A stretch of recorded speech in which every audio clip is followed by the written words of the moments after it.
তোমার নয়, হতে পারে না। নকুল মৌলিকে কোন সত্যি বলল, আর মৌলি কি নকুলের কথা মতো মৌলির বাবা হিসেবে মেনে নেবে নকুলকে? হ্যাঁ বন্ধুরা, আমরা এমনটাই দেখতে চলেছি ও মোর দরদিয়া সিরিয়ালের আগামী আপডেটে।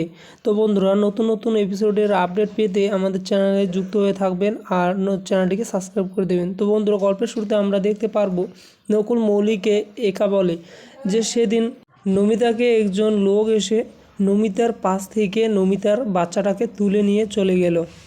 নকুলের কথা শুনে মৌলি চমকে যায় আর ভাবতে থাকে এবং জিজ্ঞেসও করে নকুলকে যে কোথায় নিয়ে গেল।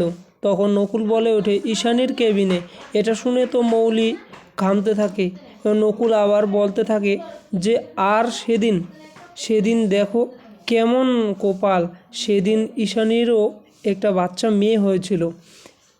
এই কথা শুনে মৌলির কিছুটা মজা পায় এবং হাসতে হাসতে বলে খুব ভালো তো। তখন নকুল বলে আর ওই অন্য বাচ্চাটার না থাক।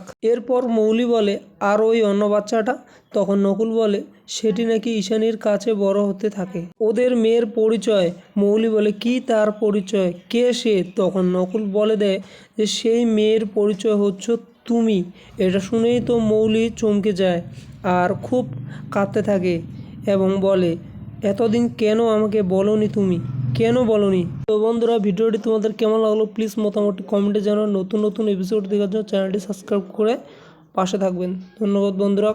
আর যারা যারা এই ভিডিওতে কমেন্ট করবেন তারা নতুন নতুন আপডেট সবার আগে পাবেন।